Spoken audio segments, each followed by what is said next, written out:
Hello everyone and welcome back to the channel. I'm your host, Shane, and today we are going to be discussing the latest update regarding the second stimulus package and second stimulus payment. Now, with that being said, let's jump right into it.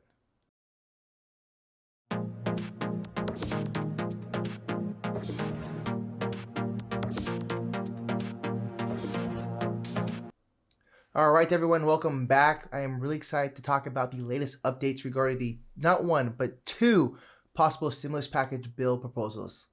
Here we go. A bipartisan group of lawmakers unveiled a detailed COVID-19 aid proposal on Monday in hopes it would serve as a model for its battling leaders to follow as they tried to negotiate a final agreement on a new round of virus relief.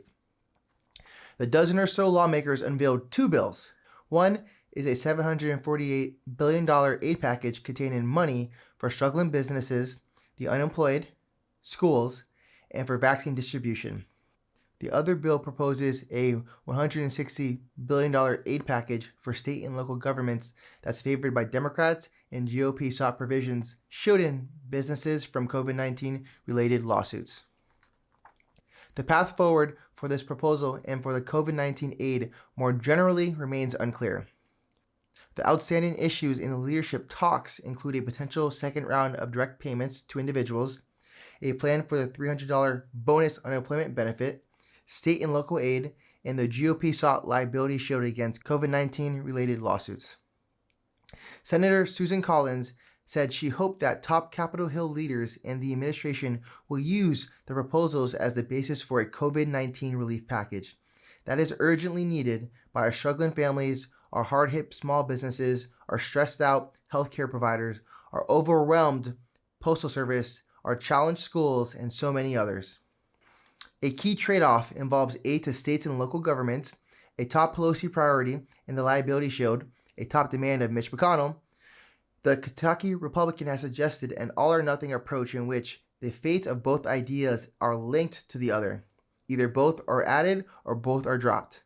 Pelosi is insistent so far that state and local aid be added, demanding that Mitch McConnell compromises on his pet provision, but progress was being reported on another key front as well.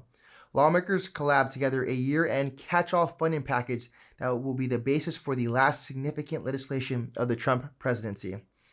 There's a hope for deadline of midnight Friday to deliver the complete package to President Donald Trump, which is when a partial government shutdown would arrive with the expiration of last week's temporary funding bill.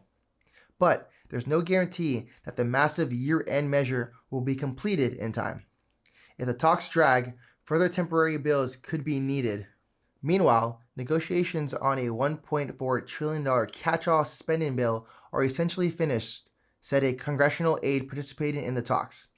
While details are closely held, the status quo is prevailing.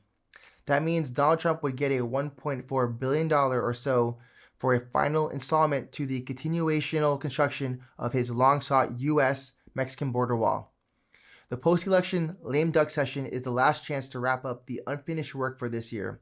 Pelosi and Mnuchin spoke Sunday afternoon and are likely to be the crucial pair to watch going down the stretch.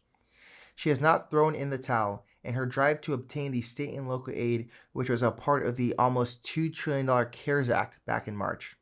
President-elect Joe Biden wants as much COVID relief as possible, but has no direct influence on the negotiations. While he's empowered Democrats after taking office next year, GOP leaders like Mitch McConnell are playing hardball and have forced Pelosi to scale back on her demands. And while Mitch McConnell supports a $300 per week bonus unemployment benefit this summer, he's pulled back after the November election. I would be shocked if we didn't see something pretty concrete by at least Wednesday of this week, said Senator John Cornyn. Overall, things are looking pretty positive for everyone as a whole. Congress is finally making some compromises to pass on a bill that will eventually help the American people.